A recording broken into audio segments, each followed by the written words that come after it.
What's going on, guys? We're back with the Immortal Podcast, episode 13. Of course, I have Nemo with me today, and we also brought along SVR, all of us, part of the closed alpha right now for Diablo Immortal. And that's what we're about here to talk to you guys about. And we really want to tell you what it's all about. Nemo's going to be talking a lot about the end game that he's gotten to and experienced so far. SVR and I are both a little bit more in the earlier game just because of time. And of course, we're going to be taking your questions from the chat. So remember to ask those questions. You guys fuel the show. Nemo, what's going on, man? Welcome back to another episode of the Immortal Podcast. So excited to be here. This is insane. We've had alpha, closed alpha for a little while. We have so much to talk about. This is going to be a really exciting episode, like Hecko talked about. We have a lot of stuff to tell you guys. SVR, how's it going, man? It's going well. Well, there was quite the surprise this week. We got a huge bombshell that dropped out of nowhere, kind of. We knew another alpha would happen eventually, but who would have thought that it would be such a severe scope, like such a crazy change to the previous one? And we are not even max level yet. Like, we're still lacking one class, and we are still lacking 5 levels and 1 skill on each class. So there's still plenty of things to do this year, as it seems, from a Diablo Immortal perspective. Yeah, and on top of that, who knows what's going to be coming in addition to the PvP element of the game. But I think SVR started off really, really good right there because we were not expecting any of this. When we heard about this, I think we were all kind of blown away with how much information there was to unpack. And to be perfectly honest, until I get into some of that end game stuff personally, I'm not going to 100% understand how it all works, which is why we have Nemo. Not because of his eyebrows or because he's so handsome, but because he knows that information, because he is there. So he's going to be the expert today talking about that. And that's it. But why don't we start off super simple and say, I'll start with you, SVR. What's your initial impression of what is going to be part of this update? Not maybe not what you haven't gotten to yet, but just everything overall. Are you happy? How do you think the strength of Diablo Immortal going forward as a title is going to be from what we have here in Alpha Round 2? So the first alpha was more about like the leveling process, and the devs actually first time seeing like external people play it a lot, I suppose, and getting like some real metrics on how we play. And so the main focus was definitely leveling, and there might be some issues with what were you actually supposed to do once you hit the cap. Like, a lot of people were just grinding Paragon to just see the trees, but elsewise, there was challenge rifts, and that's kind of it. And now there's like an entire new range of things you can do, and it's completely like perpendicular to the current systems that we have seen so far. So it's purely opt-in, and I think nearly everything of it is kind of PvP, right? Like, all of it in there that got just introduced is just PvP stuff mostly. So that might be not something for everyone, but I know a lot of people are extremely passionate about PvP, and it's something that's very social, and it's like a very easy, fun element, right? Playing with other people is just fun. So I like that one. I like to see that one coming to the Diablo universe, like some real good PvP and systems built around PvP. I think it's interesting that they went with like a antagonist protagonist setup where there's like 2 factions, and I got a very like WoW vibe from that one, even though I've never played WoW. But that's the one thing I know about WoW is like sometimes they scream Alliance and sometimes they'll scream Horde, and that's it. That's all I know. So I got like that kind of vibe from that one. I'm not 100% sure how I feel about this one, and like what are the parallels here. How much is actually taken from WoW there? I haven't gotten to that part yet, but I think it's cool. It's like for Shadow, I guess, or for the Immortals, or trying to become Immortals. Can be fun, I suppose. How did you guys feel about like the big PvP announcements that we've seen? Nemo, you could take it. Oh man, I'm so excited. I when I heard this, it blew my mind. Literally, like when I was listening to this, my mind was just exploding because it does have a WoW element to it. It's one of the things I actually wanted. I talked a little bit about the PvPE aspect of the game and how I kind of wanted that to happen. Definitely WoW aspect. And you know what? I'll be Horde for life. I did play WoW for a while. I still play WoW.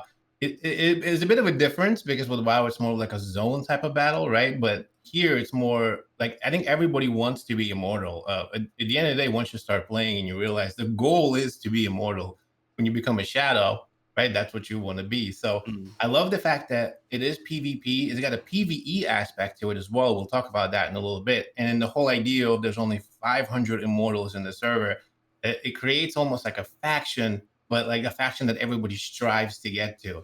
So it's a bit different because I feel like in WoW, you could be either Alliance or Horde, and you're happy with that. Like you're not gonna, the one faction or the other isn't better. Here, it's a clear fact that you want to be immortal. So I really like that part. That was one of the things that stood out to me. Yeah, and for me, when I was, first of all, when we were hearing about it, I was sitting there with pen and paper trying to copy down as much of this as I could because I knew that in the moment I was like, I don't really understand everything that's going on. I need to get this. Then talk to Nemo and compare notes and really put it together so we can understand it. And I mean, it's just massive. When you think about this as a game, not even focusing on it as a mobile game, there is so much in Diablo Immortal. And we talked about it in the previous alpha, the technical alpha, saying that, the game is already big. It could be launched right now and it would still be a successful game and on really any platform. And then we have just so much more being brought to us. And, you said it before, SVR. We have another character class, another skill per class, another zone. Who knows if they're going to add another dungeon in there as well, and what type of more PvP they're going to add.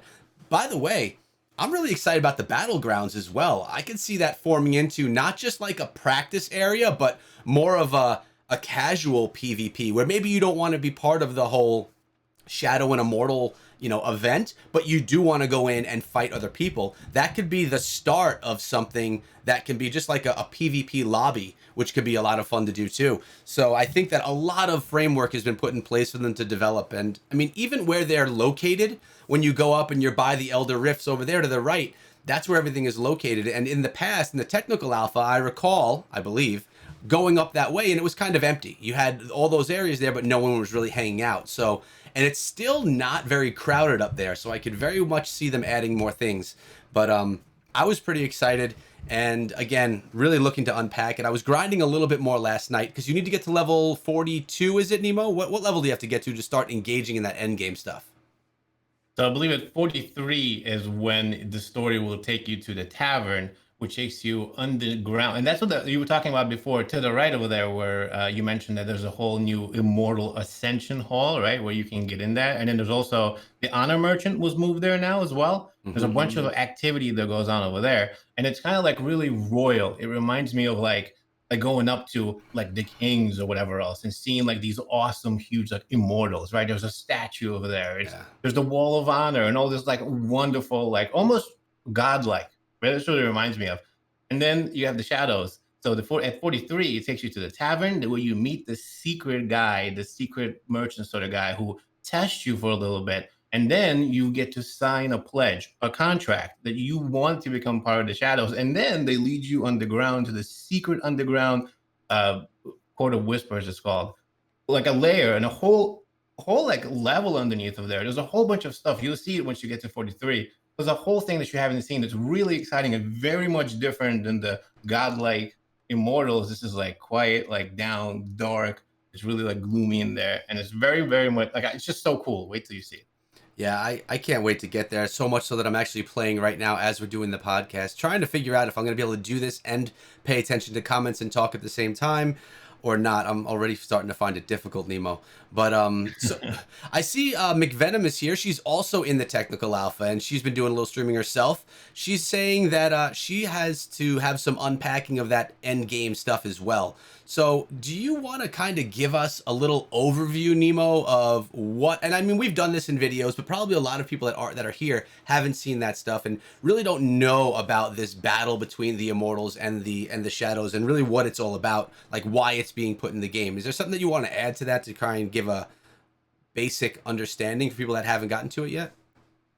Sure. So basically, it's the ultimate battle between the immortals and the shadows. We both, me and Echo, and then a few others talked about it. A little bit of the lore, right? You have Diadessa the Builder, and she created the Eternal Crown. This Eternal Crown, basically, what she wanted to do, she wanted to protect Sanctuary. She gave this crown to Keon, that's her son, and he was basically in charge of protecting Sanctuary from hell itself. He created an ultimate guardian race called the Immortals. And of course, the Immortals have a bunch of really awesome abilities and things like buffs and etc. because of the whole the crown. Now, the Odessa kind of knew that someone needed to check the Immortals, needed to make sure that Keon and the Guardian race that were up to the task, that they were like good enough to protect Sanctuary at all times.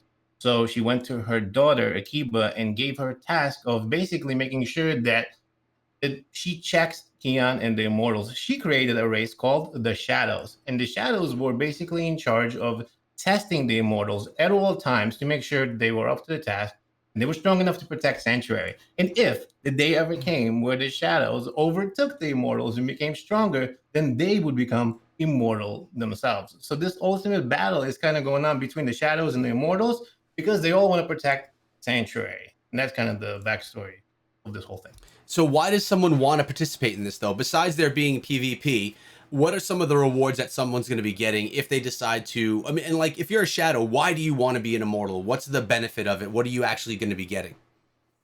There's like so much stuff. So some of the cool stuff. If you're an immortal leader, right? There's one leader for the. So first of all, there's only 500 immortals per server. You cannot have more than 500, and there's an unlimited amount of shadows per server. We'll talk about how that all works, but you can only sign up at a certain times to be a shadow. So they're kind of like funneling the amount of shadows that can be created at a time. But really, the idea is everybody can be a shadow. Only 500 can be immortal. But when you are immortal, you get a bunch of stuff.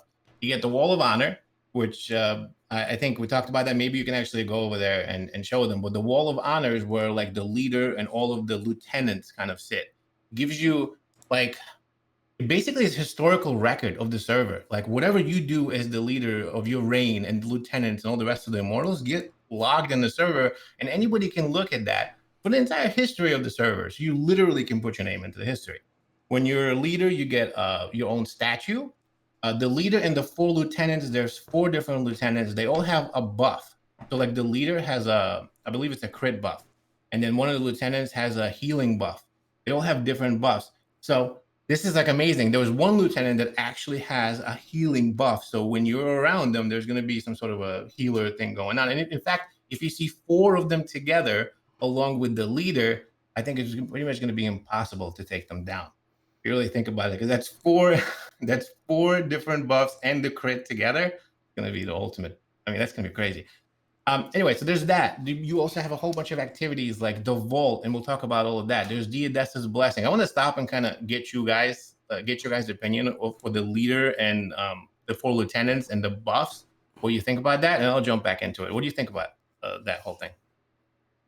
I mean, the buffs from the lieutenants and the leaders. Do we actually know where they actually persist? Are those always like everywhere? No matter where you are in the game, you have those buffs because you are an immortal. Is that true? Is it like happening in solo dungeons, whatever, everywhere, even in the PvP battleground? That would be cool. I don't know. That's one question I have. We don't know at this point, right? Because technically we'd need to see one cycle happen and then have some player being an immortal, and then we can test all that stuff, right? I guess it's cool to have some token of acknowledgement, right? I would be very cautious though. I think this token of acknowledgement, if you have that one, it's a very unique thing that you have for the period of your reign, I suppose. I don't want that one to be super strong. If it's something where it's like, so, who's going to be the best PvP group? If that is, like, right now we don't really have, like, a system of PvP matchmaking, or, like, this is something that would be missing, right? Whereas, like, so you have your stack, you and your 7 friends, or your 7 teammates, or however you want to call them. Do we even know if in Battlegrounds, which is the the PvP that you can sign up for at any point, can you just choose which team you fight?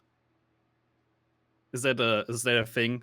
If that is a thing, then the community could make like self like leagues or something like this, right? Like tournaments and all that stuff, right? And if there is somebody who has an immortal in his group and he has a persistent buff that carries over to the battleground, then that might not be the fairest thing to have, right? So there's like always like there's this design decision: do we give something persistent to an immortal for his reign, and does it persist in PvP? Yes or no? But then this can have some influences on how people perceive the game, right? And how they might want to play like their own PvP system with their friends, and they can't because they have this stupid buff, and then their friends will feel bad and they feel bad. So this is kind of a hard thing to balance out. I do agree though that being an immortal needs to be worth something, right? It can't be like, oh, you know what, being an immortal sucks ass because you never get anything. It's better to be a shadow, so nobody kicks off the immortals. It's like, oh, you guys got the immortal rank, suckers. You stay immortal for the rest of your life. Nobody's gonna kick you off. So yeah, there needs to be, obviously, since it's like a limited spot, you only have 500 people, there needs to be some rewards, and it should be fairly juicy. I agree with that one. Nobody wants to be immortal. I have the system, right? Yeah, I don't think that we've seen. I mean, I think what we only heard about with buffs was there being buffs for Elder Rifts and stuff like that, like getting more rewards. Have they talked about different beyond that I've very possibly missed? Well, so there's a bunch of stuff for being, actually, there's a lot of really good positives for being an immortal, right? So one is this right here, though, the buffs is really just for the 4 lieutenants and the 1 leader. So, I mean, that's 5 people in the entire server. So I'm not sure how much that would throw off the balance, right? As far as like the immortals, there's a member, there's an elite, a lieutenant, and a leader. Those are the 4 ranks for the immortals. The members and the elites, the only thing that I know of so far is they get cloaks. So it's limited cosmetics. The members get a cloak, then the elites get a certain cloak, then the lieutenants get a different one, each one. And then you have the leader who has his own cloak, plus the statue and all that. On top of that, you have a bunch of other positives for being an immortal, right? You're talking about Diadessa's blessing. So the way that works is there's something called Keon's Ordeal. That's a 48-person raid that can only be, only if you're immortal, you can participate in that. There's 48 people in a raid. The way it works is there's going to be 4 teams of 12, and they're going to be simultaneously fighting 4 different bosses that have to be killed within a certain time of each other, to get the actual end boss to die, whatever else. And at the end, when you beat this Keon's Ordeal, you can activate something called Diadessa's Blessing for anybody who is not a shadow on the server. And what a Diadessa's Blessing is, it gives you extra rewards when you beat Elder Rifts. These rewards that you get when you beat the Elder Rifts, this is anybody on the server, you don't actually have to be an immortal, right? You could be just an adventurer. As long as you're not a shadow, when the immortals hold Diadessa's Blessing, when they beat Keon's Ordeal, it has to be refreshed every 7 days. I know there's a lot of information. So every 7 days, they have to refresh this. You get Diadessa's Blessing. You run Elder Rifts with this Diadessa's Blessing. When you beat Elder Rifts, you get a reward. This reward gets stored in the Immortal Vault. This vault, if the Immortals hold the vault until the end of the week, it gets basically, they take all of the good stuff inside of it, the rare gear and etc., and distribute it between the immortals and the other folks. If the shadows take the vault down, they can take the gear, because as part of being the shadow, one of your activities is to raid the vault. So what ends up happening is you're raiding the vault, and then the immortals get in, and then that goes from a PvE to a PvP fight for the gear, and it's crazy, and that's kind of how it all works. Yeah, that's not confusing at all. Especially the 48-player raid. Okay. I know. Fighting 4 bosses simultaneously. Okay. So yeah, one of my questions when I heard about this one was, how's this gonna work? Like 48 people in a raid, right? And so the first piece of information is I guess, all right, so those are 4 separate boss fights in 4 separate instances, right? You see 4 portals, and you can decide to split. So there needs to be some kind of coordination, right? It's like, all right, so these guys going into this boss fight, these guys go into this boss fight, and these guys go into this boss fight. So you in your 48 people group can decide on the split. So you run into the portals that you want to have, and apparently, you know which boss is behind which portal, because based on the name of the portal, you know which boss you will see. So based on that one, you would probably first check, all right, what are the four bosses, and how do we actually split up here to fight? I believe, I like coordination. I'm a fan, but sitting in Discord or somewhere else with 48 people and then figuring out, all right, so we have these 4 bosses. What's the actual split that we play to make sure that we have a winning chance here? That can be interesting. We'll have to see how that one works out, and will be interesting to see the first one actually happening. And if people actually get deleted by 4 bosses. Yeah. It'll be interesting to see. We have Doc2K saying, so I'd rather change servers if the current immortals are not good in achieving their tasks. What do you think? Well, we can't, once you start in a server, you can't go to a different server, correct, guys? Yeah, no, you can't. You're locked in that server forever. Now, my question... You can start another character. Now, Yeah, if you can start a new like a new account, I guess, like on a different server. Similar, like you can play Diablo 3 on Europe, and then if you change the realm to US, you just start from scratch there. right, but Account that's progression wise, start from scratch though. that's starting from scratch. So I know in a lot of other games, not in this genre, but you start in a certain kingdom or server, call it what you will, and there are ways for you to take your stuff off of that server and go to another server. We basically have different people. The problem that comes in, let's say we start off with 10 servers in Diablo Immortal, and at some point we get to 1,000 servers. Are they going to become dead servers where the early servers people just don't play on them anymore, because maybe it's been out for a few years? Then what do you do with your character if you're playing on a server that is not very active anymore because of player burnout, things like that? So I feel like a lot of these games have to find a way to transition people to new servers over time, but again, that's from a different genre of game. It's very different here. Nemo, I have us over here right by the Hall of Ascension. I stopped playing the game because I found myself quite distracted.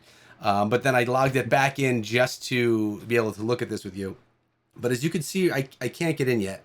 But yeah, you can't get in because you have to be an immortal to get into the Hall of Ascension. And the way it's working right now, because of the closed alpha, the current immortals are all NPCs. So when you see them around, those are NPCs. We're gonna take them down. This is why you want to be a shadow. We're gonna go destroy all of them and become immortal ourselves. I can't wait for that. But that's when we will get into that Hall of Ascension. Now this But statue right here, that's the spot where it's going to be the leading immortal from the server. That's going to be where the statue goes.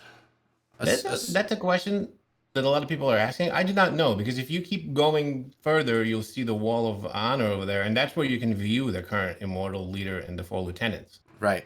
Um, Yeah. but I don't know if that's going to be the actual statue.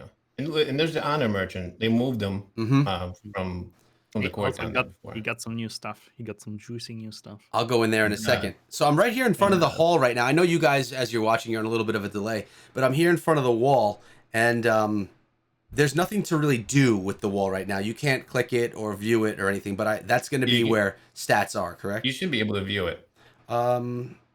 If I go to the probably have to finish the quest line first or something. Yeah, I don't think I've gotten that far in the quest, because right now I can see it. I just can't see anything really, no stats, nothing like that. So that's another thing about this. To participate, look at that scenery, man, that's awesome.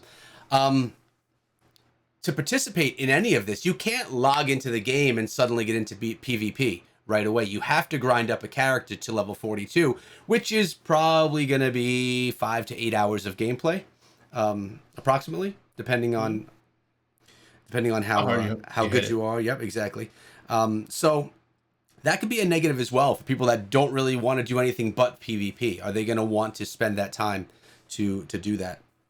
I don't know. And that's why this battleground is going to be pretty cool, because you can just go right in. I think can you, as soon as you get to West March, jump right into the battleground and participate?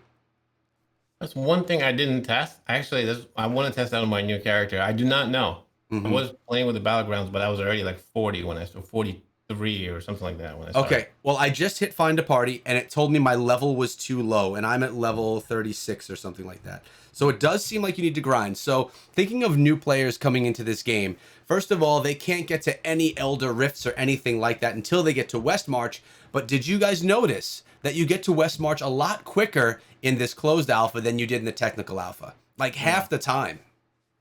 Yeah, I noticed. I was wondering, I'm like, that was a bit quick. You didn't like it. He didn't like it. You didn't like it. What?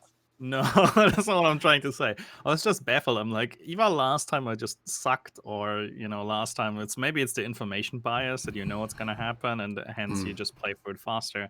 Do you actually know what got cut out, or where the speed up comes from? I don't think they cut anything out, because when you go to the world map, which I'll do right now, none of the zones were cut. I think just the sequence is different, right? And I think that's good, because when you think about it, it took a while to get to West March. So we're sitting here talking about Elder Rifts and, and Challenge Rifts, and people can't even get there for a good 10 hours, And when you're trying to, if you look at it from Blizzard's standpoint, trying to capture an audience, have people fall in love with the game, you don't want them to have to wait too long to get to features that they want to play, or else they may never get there and you might lose them. So, I didn't recall how many zones we went through, but I mean, I could be wrong, but I think it was only like 2, and then we were there versus Mhm.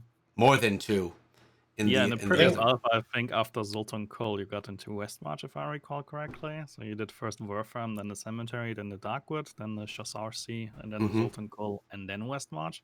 And now Westmarch is like the, I don't know, like the second or third town that you stumble into. I yep. noticed that when I was like, huh, that was suddenly quick. Yeah. So I guess they changed the sequence, but yeah, we haven't seen a zone being cut or anything. Yeah, I think it was a pleasant surprise because you don't want to Mhm. hold out. I mean, that's where everything is. Like, that's where you get to something that's not just like a single player campaign type game.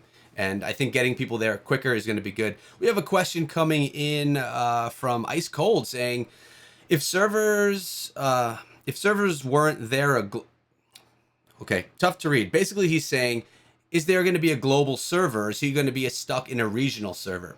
And there's not going to be, I don't believe, global servers. I believe there's going to be servers based on region, or else you're going to have all these connection issues, right? So I think you can join any server you want, but you may have to deal with ping issues. Let's say, for example, Scrappy and I, we start our clan. You want to join us, but you're on the opposite side of the world. There's nothing saying that you couldn't join that server, but you may have a poor game experience based on the connection that you're going to have to it. So, Nemo, you have something to say? Another Yeah, another thing that's also really important for this is remember that the server has a time, a local server time. And when Mm. you're playing like end game activity like PvP stuff, we're talking Cycle of Strife, you can only sign up to be a shadow certain hours of the day. Mm, And they're like between like 12, 3, 8. But if you're on some other side of the world, it's going to be way different for you. And you might have to participate in activities like at, your 2 or 3 a.m. So keep that in mind. You want to be in your time zone, in my opinion. yeah, I and mean, it also goes the other way around, right? If you're one of those persons that is working the, how do you call it, one, the cemetery shift or the night shift, essentially, Yeah. right? And you're like, well, so my own time zone server is actually not a good idea for me. Might want to look at the other half of the globe, maybe. Uh, if that's a good True. idea, I don't know. It's definitely poor experience in terms of ping. What the question? I will say though that Immortal seems like I'm playing from Europe, right? So I have like a 250 millisecond ping to our server, which is like I call it the content creator server, yeah, and I suppose it's located on the west coast right now because I have a similar ping on the Diablo 3 PTR, which is also located on the west coast. So it feels okay. I gotta say, like the Diablo 3 itself feels significantly worse with high ping than Immortal does. Immortal is much more responsive, and I think that's something that was developed from the ground up when they developed Immortal. Knowing it's a mobile game, knowing that mobile connections, when you drive on a bus or you're sitting in a train, right? You're continuously jumping cell towers, right? So your connection is always like resetting to a different route. hmm Um, so I expect that Immortal is very robust when it comes to netcode. And this is definitely something that you can feel when you play. I play on a high ping, but my teleport still feels snappy. It still feels very precise. And I like it a lot.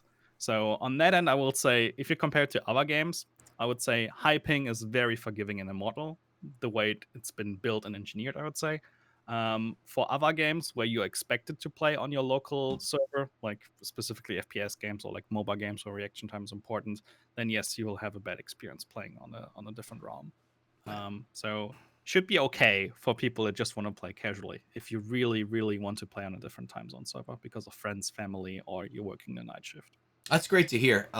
Nemo makes an amazing point that there's some other games that I play where there's events that happen in game and they happen at 2 in the morning. I'm not Mm. participating in those. I mean, Mm. I might in Diablo Immortal because it's Diablo Immortal, but I'm not waking up to play a game so I can participate in an event. So you really do need to make sure that, like you said, it's a great point, that it fits your lifestyle. If you work the night shift, that's great. But if you don't, you may be sleeping during the time that things are going on. By the way, Honor Merchant, this is a question that's come in so many of my videos in the past, and I never really had any details on it. But right here, you could see the kinds of things that you could pick up from the Honor Merchant as you progress through the game. Those legendary crests, of course, 3,000 of the honor. Nemo, how do you get How do you get honor in the game? There's new ways of getting honor now when you're a shadow as well. I figured out you get honor when you're doing shadow contracts. I'm like, what? That's Mm-hmm. awesome. Bounties is one of the main ways to get honor. So you have to do those 12 bounties a day. You get honor for that. And there's a bunch of other things that are scattered around where you get honor. I believe like I believe some achievements and stuff have honor in it as well. So honor is one of the most important things, right? You've seen them. I believe they do. So you definitely need that because you need one of the things that's important too about the honor merchant in the technical alpha. We didn't have half the stuff that he was offering right here. Yes. I know SVR is excited by that. What do you think about that, man? I mean, I remember the previous honor mentioned. It's like, did I do my honor mentioned, this today, which essentially meant going there and buying gems, and then that's it. It's like you always bought, what was it, like 6 or 9 gems or something, and then you upgraded the gems and you put it in your gear and you were happy. And it was always, at least to most characters, like, the gems that you already have equipped. It's like, you take the damage gem. All right, let me buy 3 of the damage gems, right? And you do it once per day. You do your bounties, you get the honor, you do the achievements that you can do, and then you go to the honor merchant and buy the gems that you need, and then you continue. Right. Now there are some high value items in there, like a legendary crest, for instance, right? So now suddenly there's a do I actually save up on honor to get like a one big bang, hopeful, trying to RNG a new legendary gem or something, or do I go for the consistent small upgrades each day, going for the gems? And depending on where you get gems from, right now they only you get them from sometimes bounties and always one from the lair. I think that's still a thing. So it's kind of hard to. It's like, where do I get my gems from in the long run? Do I save my honor? Yes or no? I like it because it's one more decision to do. In previous, it was like super clear. It's like, all right, honor goes into buying gems. Now it's like honor goes into, ooh, I don't know. We'll have to see what I do with this honor this time. Yeah, and what he's talking about buying gems, as you can see on the screen now, it's actually buying the small gems, not your legendary gems for your primary gear. He's talking about the smaller gems, a lot less value, over on the left side of your character for your jewelry and boots and belt and stuff like that. But yeah, it was you would totally go there, you'd buy your gems for the day, you'd combine them, make them stronger, and that was it. So I agree with you, I love it. But what is this door, guys? You see where I am right now on the stream? What is this leading to? This is another thing. Like this area was built here, but why? Like what? There's more stuff we don't know about. Like there's even just for a second to go back to the honor merchant. There's 2 new things they added to it that I didn't even know. You can buy charms from the honor merchant now. I did notice that. I'm going over there right now. Let's go. Oh, I got 2 level 5. Charms now, because you can buy charms and there's 20 max you can get per day. It blew my mind. On top of that, you can also buy Scotia. That might be a bit too strong. That might be because like the only way to get charms, or at least in the last offer, was either you get one from bounties, and that's it. Yeah, charms are right here. Look at the bottom. Yep, they're locked for me now. Yep. Then you buy charms. I insta-bought all of them. You buy the entire thing right away. Boom. Give me what that. A question. You buy charms now. Yeah. That's also very cheap for a charm. Holy shit, that's incredibly cheap for a charm. It was $2 maxed out charms now. It's crazy. I mean, that's free money right there. I couldn't believe they gave that. A lot of people don't know about this. If you're playing, save your honor for that. The other thing too is they also give Scotia. I know that Echo I believe he hasn't unlocked that yet. That's for the Heliquary. That's another thing that we'll talk about that in a second. But that's another thing you definitely want to get from the honor merchant as well. There's a lot to talk about, man, and there's a lot of questions coming in as well. I guess that should be expected since we have the game after a few months again, right? Yeah, for sure. We should talk about some other stuff as well. Yeah, we should. Yeah? I want to take a few questions. One coming in from Void Playground saying, "How do we feel about drop rates?" I know me personally, I was about a level 25 and I hadn't gotten a legendary item yet, so I was like, "Wow, I feel like I would get them." I mean, it's all fairly random. It's not like you hit a certain level and you get one. But then the next time I logged in my first 5 minutes of playing, 2 legendaries dropped for me. So two in 5 minutes, and I've probably gotten a total of 5 right now, and I'm sitting with my level 36. So, what do you think that's a lot, or do you think that's a little, SVR? Wow, I'm level 41. I have 2, so you're flying, I would say, with your legendary count. It could be my skill in the game too, and I'm being rewarded. It's probably for it. That one. Yeah, it's probably that one. Slick execution, right? Yes, I agree. Yeah, that's crazy. Did I feel particularly unlucky? No, I didn't. Did I miss legendaries? I mean, sure, you're always happy to see a legendary, right? But giving legendaries a certain amount of variety is a good thing. I think in the previous version, the best way to get legendaries was going into the arena event, which led to a lot of like people grouping up, strong arming other people, and you never really had PvP fights. So Mhm. that was kind of an issue. Is it better now? I don't know. I need to play more to give some feedback on this one. I had a very strong opinion on the previous version. I didn't like that the best way was to wake up every 3 hours, and go there and then team up with some people, and then you most likely didn't get a fight and you just got one legendary, and then that's it. You were done for the next 3 hours essentially. So that was the most efficient way to farm legendaries. I'd rather have to normally play than to queue up for the arena all the time. If the arena becomes more competitive and you're not guaranteed to get a legendary because it's so competitive to fight there, then I'm more up for it. But it seems to be a population size issue. So Mhm. maybe on the Australian realm, it's fine. Maybe, there's no, you can't guarantee it because it's so cutthroat and such a blood fight fest there that you just can't guarantee to get one. Overall, I think the main issue that I have was definitely was the issue that if you save a lot of legendaries, then your stash will run out of space, and we have so much limited stash space. So I didn't feel like there was an issue of acquiring legendaries too much, but definitely with storing them. And I feel like the essence transfer is something that kind of fixes that issue. It's like additional stash space and additional like build variants that you can play. And that to me was a huge like thumbs up when I saw that one. Like I didn't hear about that one initially, but when the blog post came out, I was like, "Holy shit, essence transfer! That's amazing!" That's like one of the things that I didn't know that I actually wanted until I realized that I wanted it after reading through it. So I'm super super overwhelmed by essence transfer, even though I haven't tried it out yet. I'm already like huge in favor of the system, knowing that it allows for so much more variance in builds. So green thumbs up on that one without a question. Um, Do you have yeah, anything to add to that, Nemo?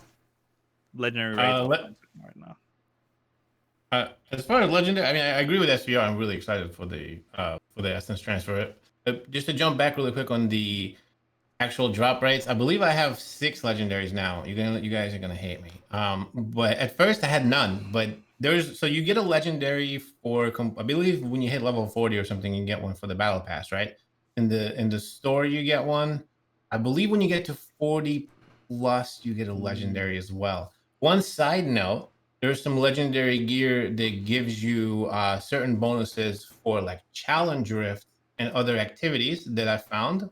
That's really cool. I haven't seen that. And then, of course, the essence transfer. I did do the essence transfer. I transferred one of them because I wanted to see how it works. It costs 3,000 gold to do it. And it's really the most amazing thing, right? So if you have a bunch of legendaries, you can extract the essence or the legendary power out of it.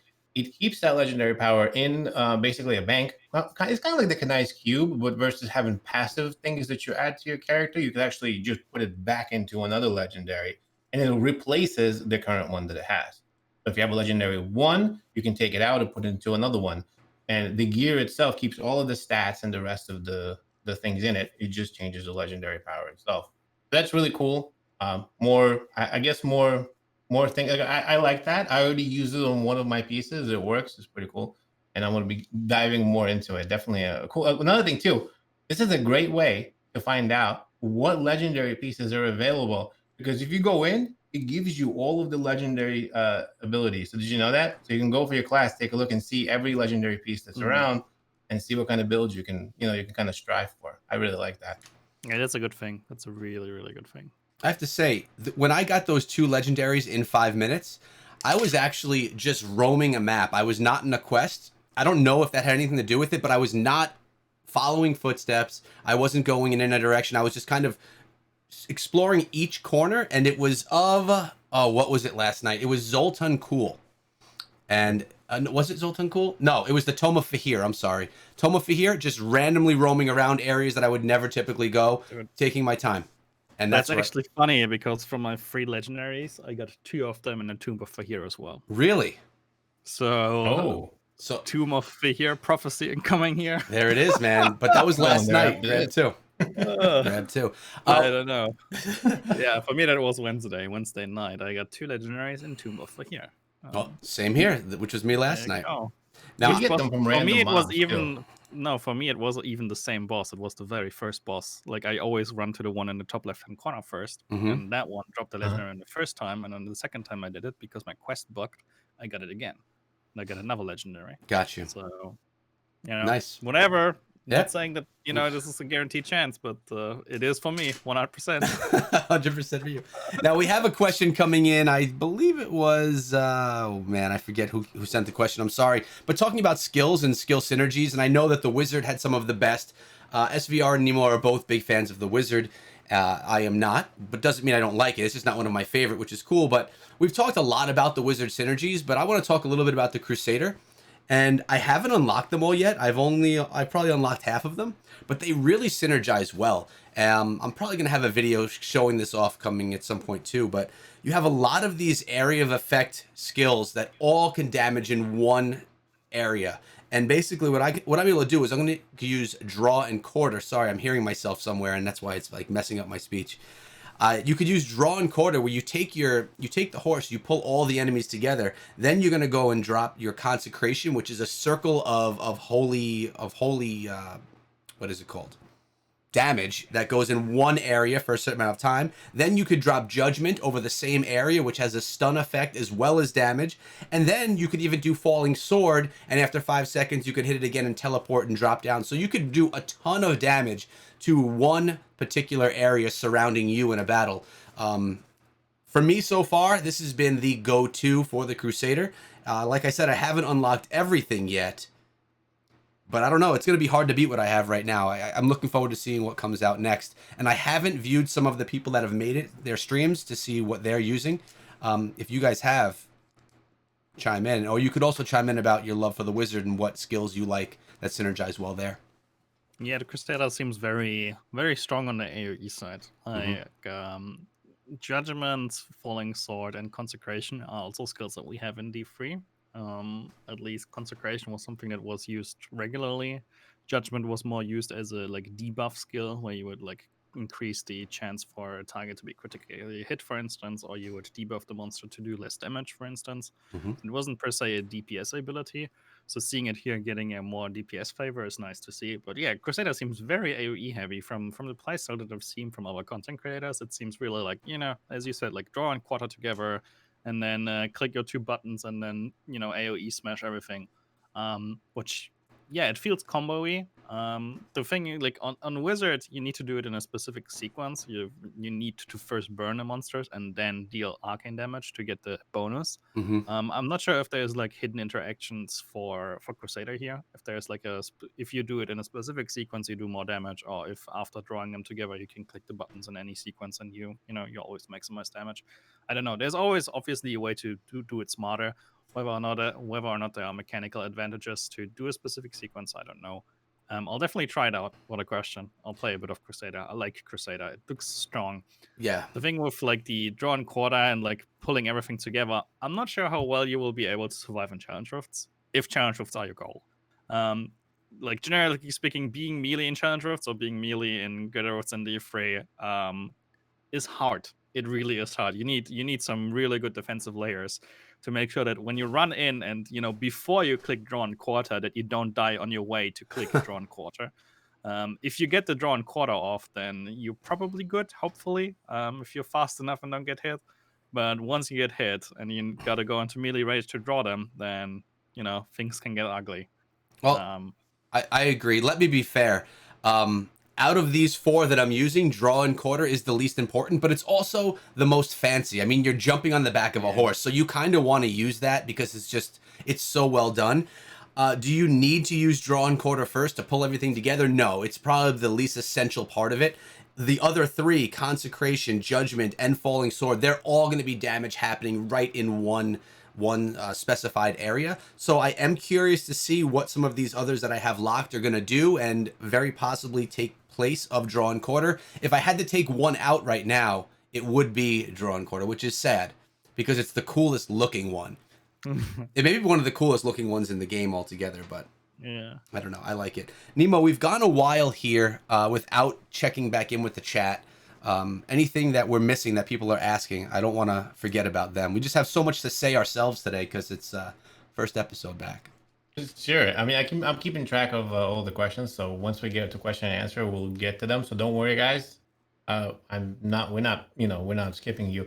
One thing to remember also on the Crusader and really all the rest of the classes too, there are lots of legendaries that completely change the way your skills work. Yeah. So maybe Drawn Quarter or the rest of them, like there's certain ones that will increase your skill by 20%, increase damage, increase strength. There's some of them that completely modify and change the way the skills work completely. I know this on the Wizard, and of course, the same thing on the Crusader. Like I saw a couple of legendaries that modified the skills into like a ray of light. Pez was showing that on Twitter. There was another one that changes that circle. I forgot the name of it, but into like basically like a beam that circles around you the whole time versus being on the ground. There's like so many different ones, and I wonder how that would work with the rest of the. Like if you have a legendary and you take that one skill and completely changes the synergy with the rest of the skills. I mean, there's gonna be so many builds. This is really exciting. Yeah, and that's what's so cool about this game and Diablo in general is you could have a skill which could completely change based on other modifications that you make. So it was actually shield glare that Adam was talking about, where it, as you can see, light erupts from your shield, dealing damage and blinding your enemies. I was using this. I didn't love it at first because when you blind your enemies, they don't stay all together. They kind of roam around because they can't see for 3 seconds. So I was like, okay, I'm trying to do all this AoE damage, and then they're kind of roaming out of the way, so it doesn't fit my build. But he basically made like a freaking laser beam out of the thing with whatever it was that he added to it. So will it fit my build? I don't know. And will my build change based on other modifiers later on? I mean, I'm sure it will. I'm so early on. I just want a way to be able to make loadouts so I don't have to like just have a stash of everything and then like always be putting puzzles together. I want to have like, my AoE loadout. I want to have my Cyclops laser beam loadout, all that kind of different stuff. But I don't know. Venom said that she has 4 legendaries at level 45. So I guess I'm on the upper end of what I found. So, which is sweet. I actually only have 2. But that's because a bunch of them were, like I got multiple single arm weapons and I just traded away the ones that I didn't need. But sounds good. I found a bunch. Yeah. I guess I'm lucky. You are. Well, there's a whole dungeon named after you, so. Yeah, that's what we're telling everybody, SVR. You got to go with it. It's when you signed that document about being on the podcast, you had to go with Yeah. Which dungeon is it though? It's Cavern of Echoes, man. Yeah, man. I haven't even gotten there yet. Same here. Wow. I haven't made my presence. I'm just gonna every time that I log out of the game, I'm gonna keep my character right there. So whenever you go to the cavern, you're gonna be greeted by me. And I'll put a little thing under it, like a little voice box saying, "Visit my YouTube channel, Echo Gaming Diablo." Such great promotion. Does every content creator get something like Bloodshed should probably be some like a bartender at the local tavern or something, right? Well, they're so cool. Well, just to be fair, it's not actually named after me. It would be so cool if it was. It is. It would be cool, but it is now. Well, it is now. It is now. I think Echo Hack and I are gonna have to fight over it. Actually. I mean, to be fair, like the monster prefixes, the names of the monsters, right? There is Leviathan in there. Yep. There's also Riker and so on, right? Which are like leftover. I don't want to say leftovers because it sounds condescending. I just use it because I don't have a better word for it right now. Like, we have those in D3. There's like old community, like for instance Nebulistus, which is our previous community manager, which is Brandy. And so on there, like, there's also stuff for like Dead Set, which is Roshkovsky. There's stuff for Big Daddy Dan.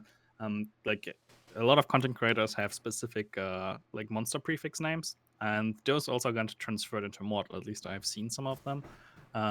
So yeah, sure. I'm waiting for to get the rare that is called Scrappy and or Captain Nemo and hit him in its face. I also want to see the yellow named Echo and slaughter that one or get slaughtered.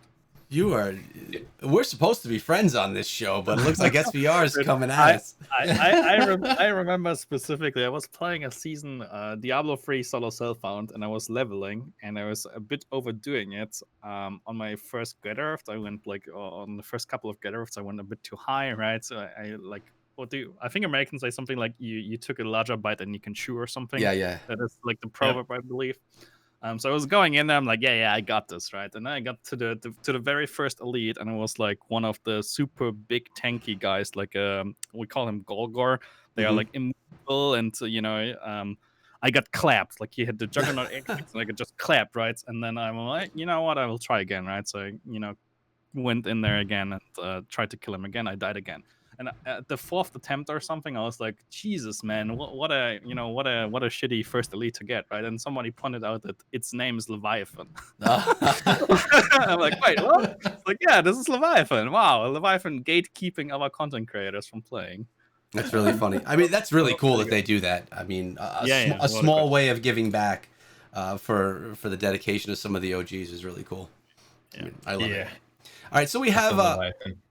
we have Carl here saying, "Hi, in behalf of the Filipino community, some of us are asking about the market and trading systems in the game. Do you guys think we are having a player-to-player trade in the future, or is it going to be the market auction thing?" So there is a market Oh. over here, but we're never going. And this has been made pretty clear that we are never going to be able to trade weapons or gear or sell them. I think, correct? Yeah, no, this is a system that's going to be, you're not going to be able to sell, like, whatever you're actually putting into the market is going to be for fair value only. You can't set the price, and you're not going to be able to know who you are selling it to. It's totally anonymous. You're not going to be able to sell off. There's no way to make any money. The whole idea of this is not to make it like the auction house. It's supposed to be a fair and easy way to kind of trade for only certain gems, not gear. So just remember that. It's going to be totally anonymous.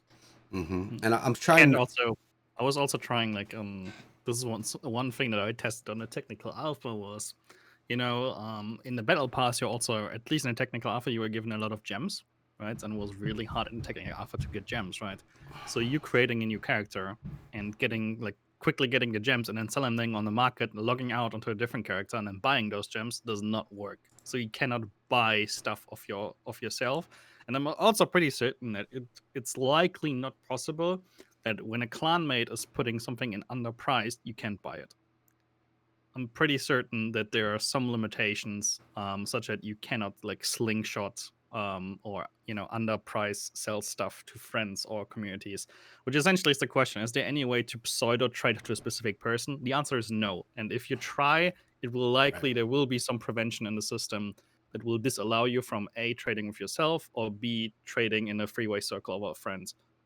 Likely not possible. There's a high chance that if you trade at the very same moment as a friend, that the two of you will not be connected in a trade. Yeah, plus, there are a lot of people on these servers, and it's going to be massive. So to be able to coordinate that would take immense luck, in my opinion. Yeah. So Yeah. it's not something that we're going to be seeing. By the way, Red October sent me a little tweet this morning from Adam, and it was mentioning there was rumor that a new server is going to be opened up for people that are being gifted or that are getting inside of the alpha. So we have the Australian, we have the content creator server, as we're calling it, and then there was going to be another one. I think it was made pretty clear from that tweet that there is not actually going to be another server opened up, that it's going to be people are going to be brought into our server, so the content creator server, so you could actually be playing alongside of us. So that's a little off topic, but I felt like that was kind of hot off the presses this morning. Figure we'll clear it up, Crazy. since there was some information out there that was not true, that they were going to open up another server. And just to, what's up? Yeah, that's pretty big. Like, do you guys feel like the population of the content creator server, even though like it's not only content creator server, there's also a lot of developers in there and a lot of Blizz employees. So you stumble into some people sometimes. And yeah, there's obviously like all the streamers and YouTubers and whatnot. But the population size has been an issue, at least to me. Specifically in the previous one. And this is definitely like a patch or like the system of PvP and protagonist, antagonist with shadows and immortals. Like you need a strong population to test this. You need to Mhm. get to one cycle with multiple houses where you populate each of the game systems once to see what happens, right? Question is it possible right now with the current population? I'm having some doubts. We'll have to see. So if they want to really like introduce more people to our content creator server, yes, please. Yes, please. Yeah. If there's, I don't know how they will pick those people. I don't really care. But yes, we need more people. We always need more people to to PvP with. Go Yeah. for it. I agree, and I mean, this is all just my thought, and this is nothing, said by Blizzard, but I think they wanted to bring their initial group in first to deal with any of the kinks, any of the bugs. I know there were a few issues. I know I had some issues getting into my iPad. It took a few hours. Nemo had some issues as well, but that's why we're here. Like we're the creators, the ones that are kind of working alongside Blizzard. Have us deal with the issues. When that's all settled, then open it up. And I do feel like this is they're working on the end game right here for this alpha. They want us to test out the end game.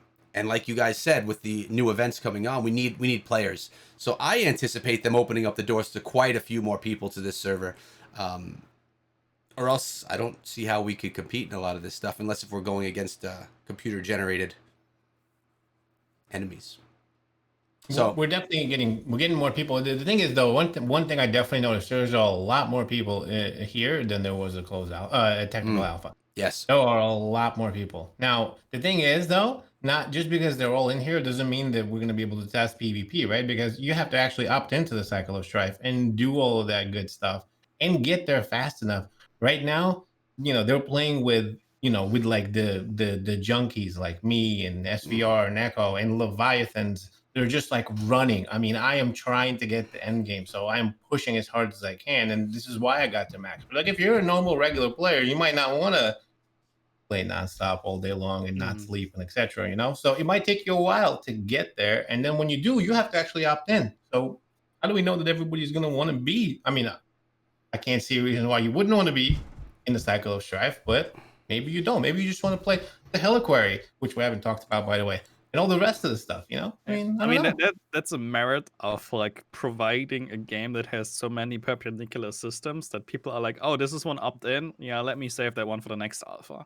It's like, but this is the alpha where we're supposed to test this stuff, right? But there's like so much things to do in Immortal already that's saying, hey, you know what, the Shadow Immortal thing, maybe not this time. Because there is so much to do already, and so many things that you can do with your character that you might actually not miss out on anything, or that's how you feel. Even though the purpose of this alpha clearly is to really, really focus on the cycle and get the cycle done correctly.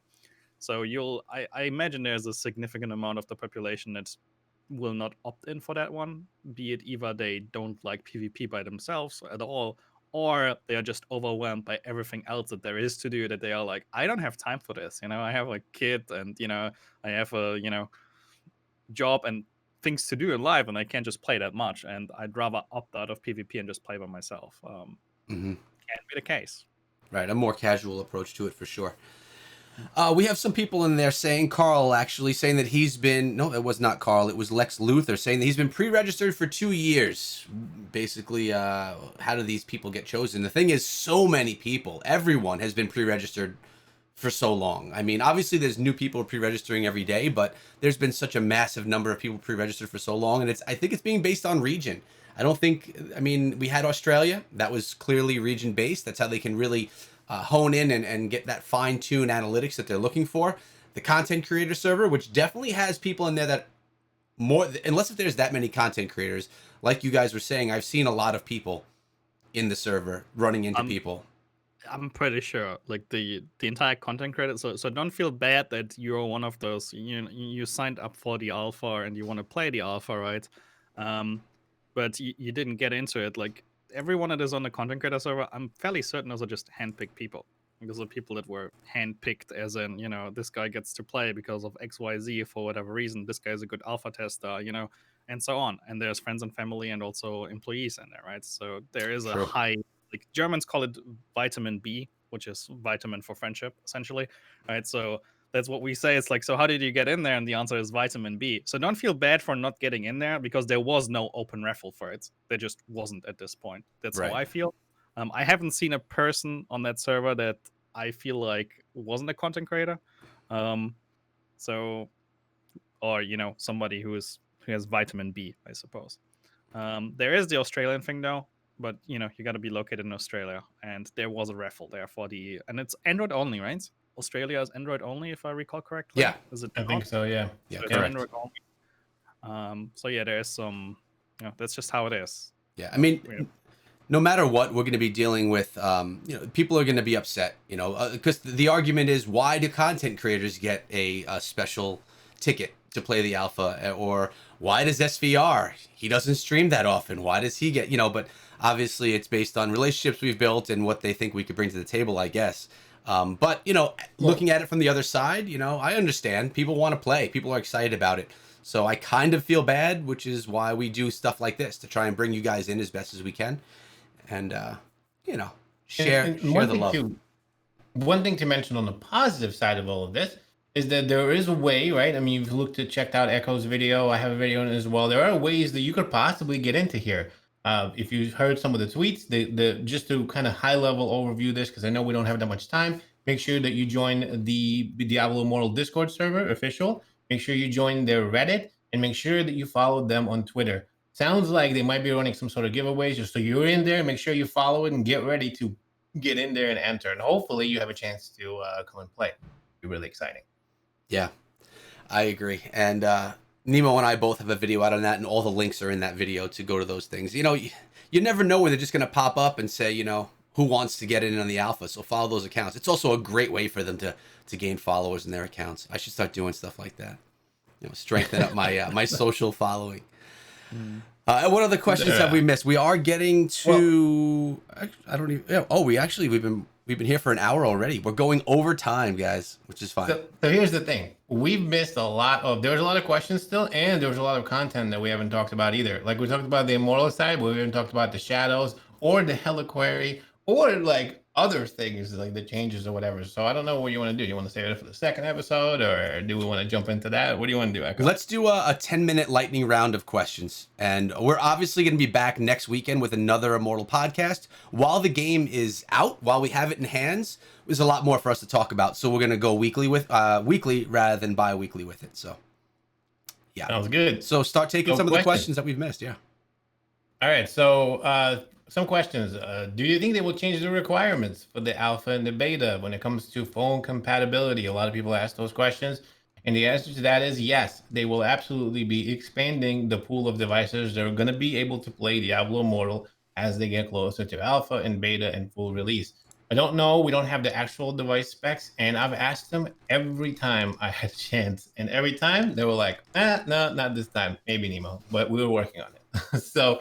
But obviously the bottom line is the more devices that play Immortal, the better. So the best rule of thumb is most likely a mid-tier, a mid-level device is going to be able to play Immortal. Yeah. And it doesn't mean that you can't play it. Like you just can't play it to the full specs, to the way they want you to play it. But I'm sure they'll be available like for a bunch of Android devices and whatever. Yeah, let me chime in here, Nemo, and say it only benefits Blizzard to allow more phones and more devices to play. That's going to be more people able to play, more people to be purchasing the battle pass. They'd make more money the more phones it's out to. So they're definitely not like saying, oh, we don't want people with these phones to play because those phones are trash. They want every phone if they could.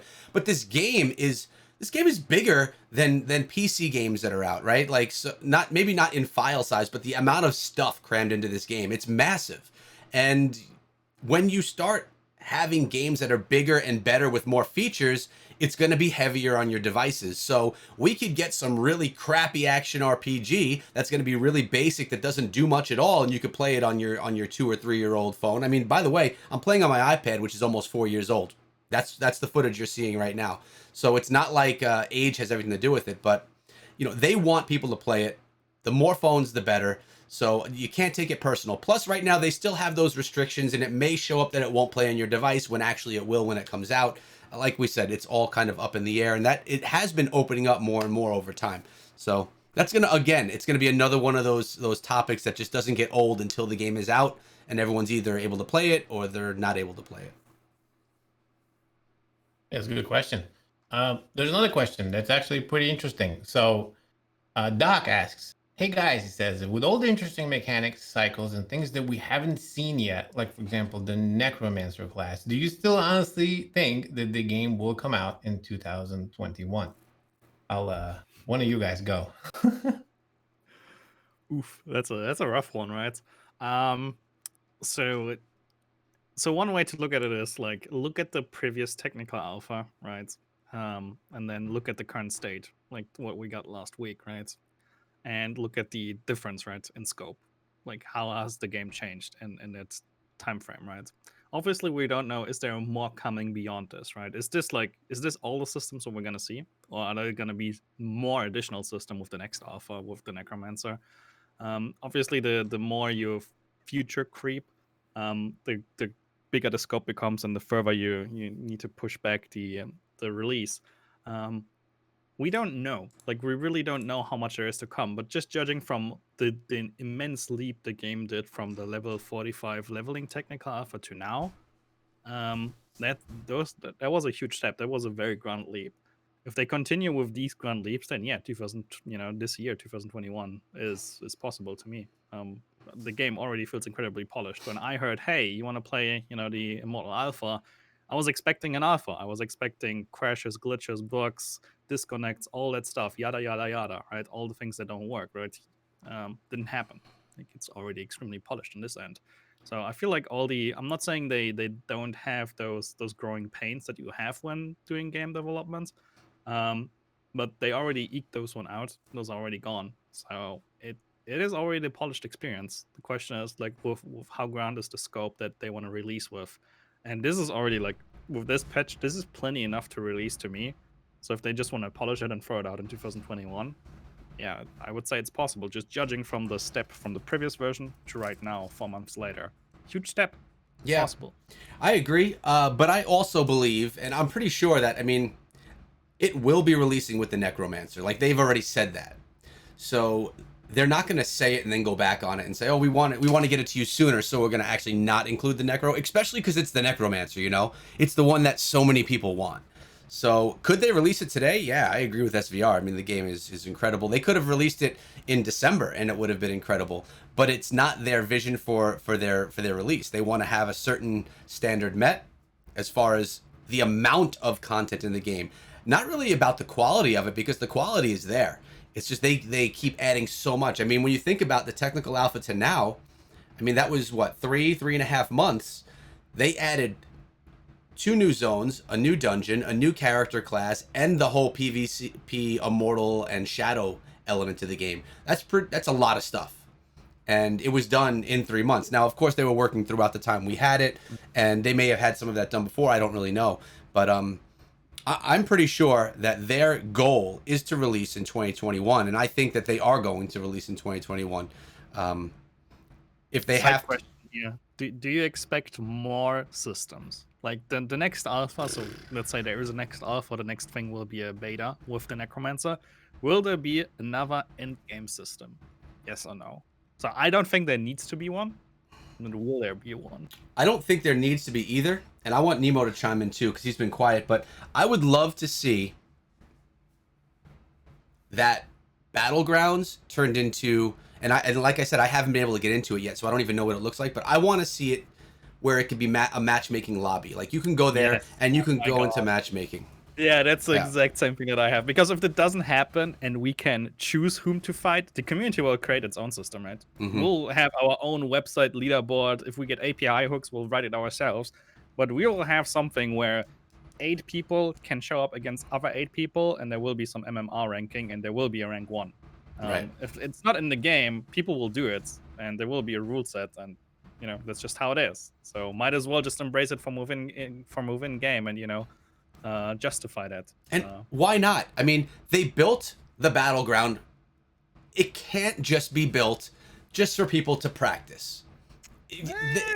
You think so? I mean, the amount I that don't it took to build that, to build that Yeah. feature, why not use it to the fullest and actually turn it, take it one step further to turn it into an actual matchmaking system? I mean, maybe that's a massive step. I'm not a coder, but that's what I would like to see. Nemo? Wow. I have a lot to say about this, but so I think they blew my mind with the Cycle of Strife, the Heliquary also, right? Remember, there's the Heliquary, so there's not just the PvP, we'll also have the PvE endgame mode that we haven't talked about yet. No. But it's also big, huge, is really exciting. There's a lot of stuff in there like that people don't know about. There's a whole Deckard Cain, the whole side story of what's going on with the Heliquary. You have a whole new, new Scotia that you have to collect and all that.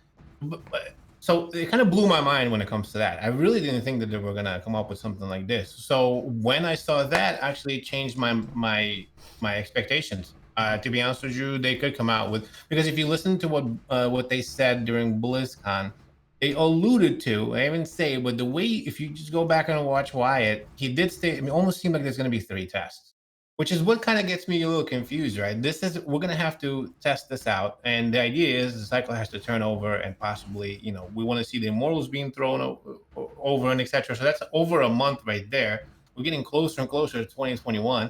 We got to see Necro because they did say it's going to release with the Necro and possibly this other test too, right? Endgame. I don't know. They could totally come out with more stuff. Do they need it? I don't know. I don't think so. I think we're pretty full at this point. Like, I really love, like, if the game can release with all the systems that we have now, and I feel like we'll have years of content. Plus, on top of that, they're talking about how they can release new zones easier, how there's going to be a whole bunch of different classes possibly as well. So, I mean, and as far as PvP, one thing I do have to say, I did remember them say they do not want to go the esports route.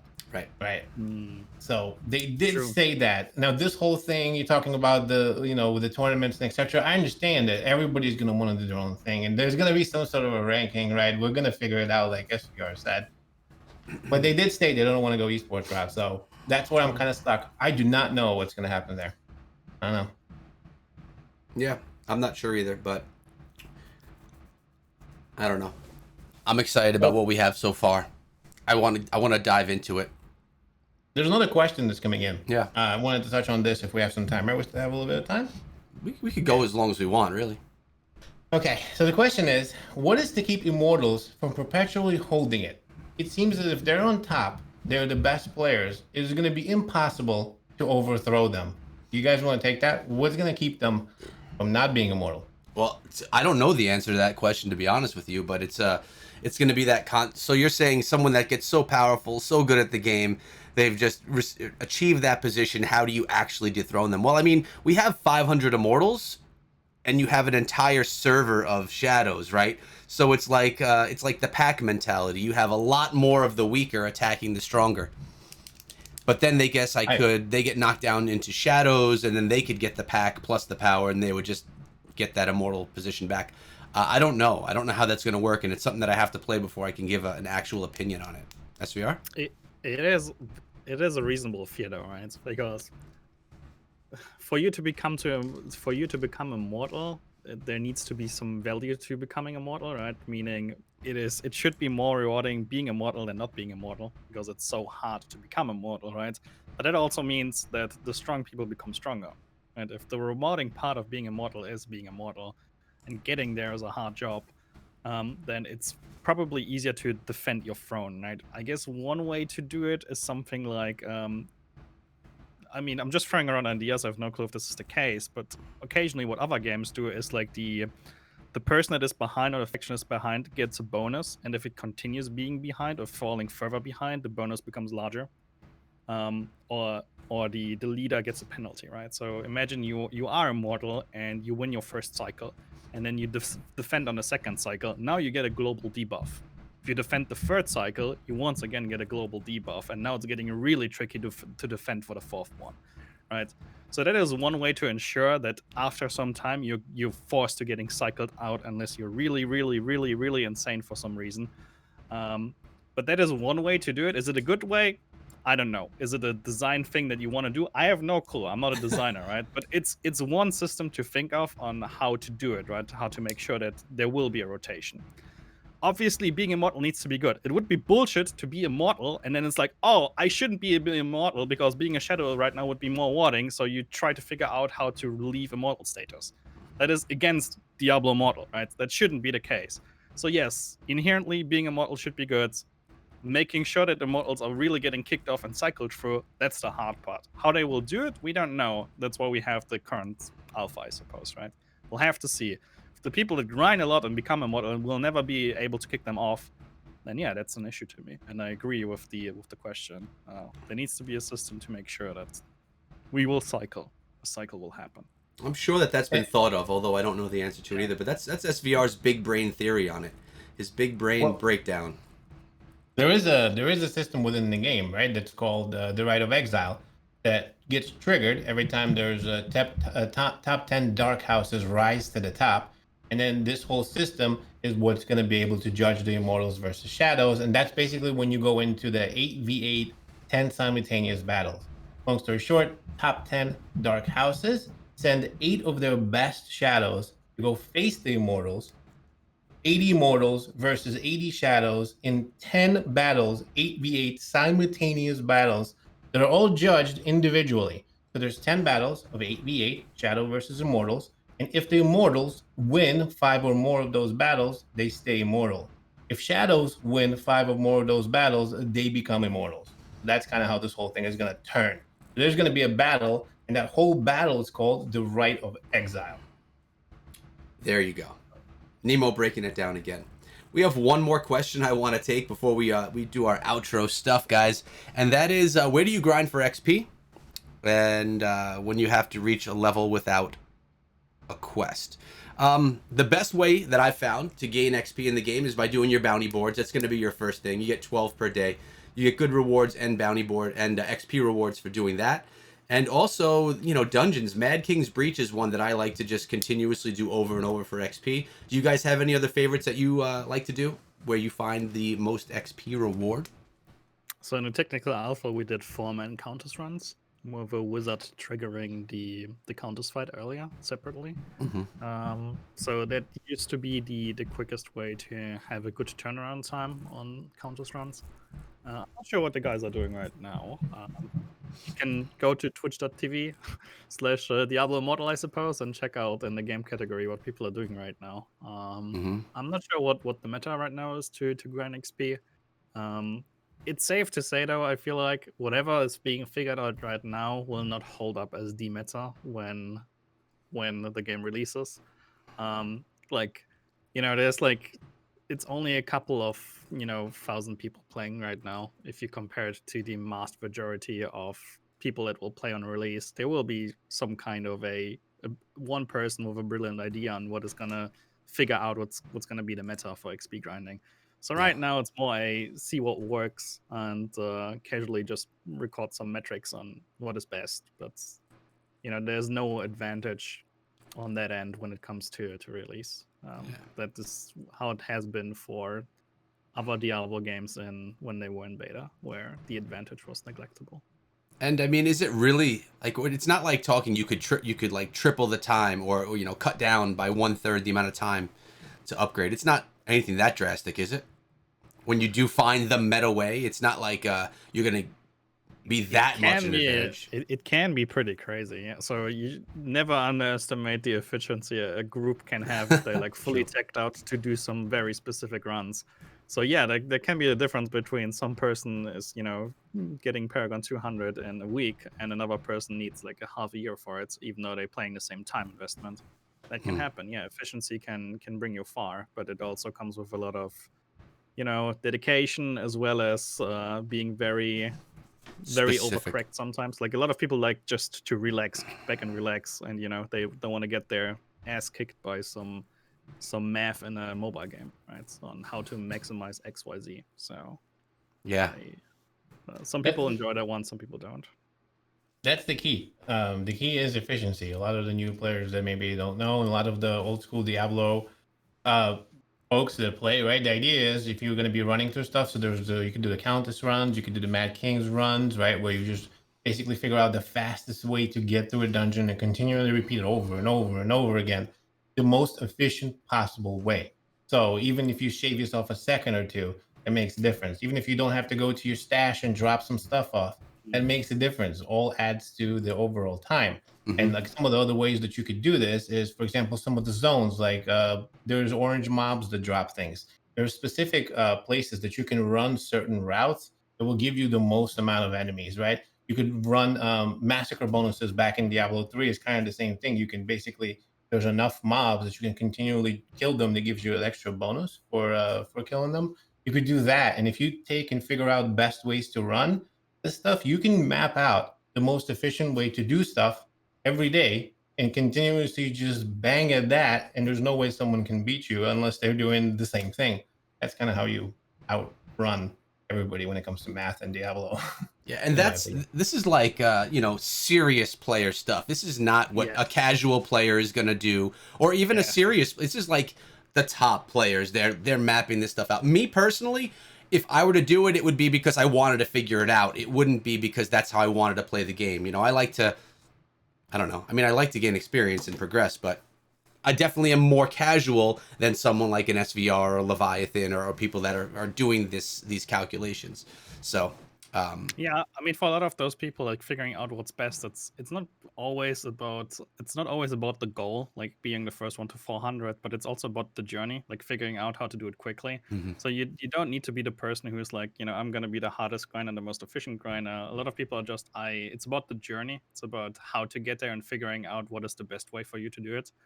And there's nothing wrong with that one. No, there's no wrong or right way. It's just how you decide to do it, really, which is nice. All right, I think we're going to close some things out now. Nemo, I know, well, actually, let's start with SVR. You haven't been streaming as much lately. I know that you've been really busy, but when you do stream, guys, he's over on Twitch. I've linked it down below in the YouTube video that you're watching or as a live stream. Go check him out on Twitch. Anywhere else where people could find you when they want to say what's up. I sometimes tweet, and that's it. But it's very irregular, and it's only gaming related, so you don't want you won't see any, selfies from Starbucks from me.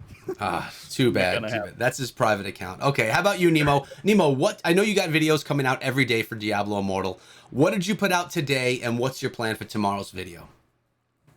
So today's video is actually about legendaries, all of the legendaries that there's available for the wizard. So I'll go through basically every legendary piece of gear and all of the abilities that you can get with it.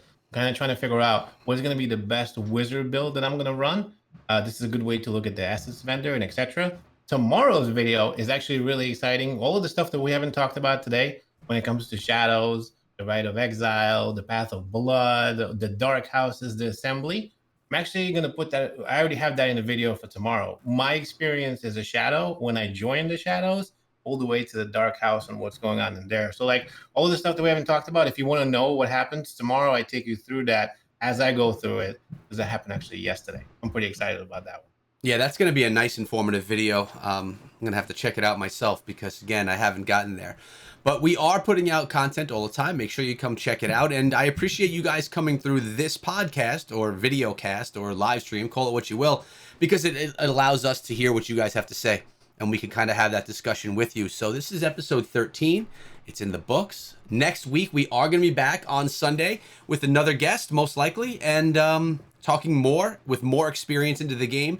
I'm going to have probably 5 times the experience by the time we're here again next time, so I could talk as well on some of that more endgame stuff. But SVR, thanks for coming to the show, man. It was always a pleasure having you. Thanks for having me. And Nemo, thanks for being my co-host. Appreciate you, Echo, and the entire community. Thank you guys and girls for being here with us. We're really excited. Immortal is awesome. I can't wait to see you next Sunday. I hope you have a really good rest of your day. All right, guys. Have a great day. Thanks for hanging around, and be good.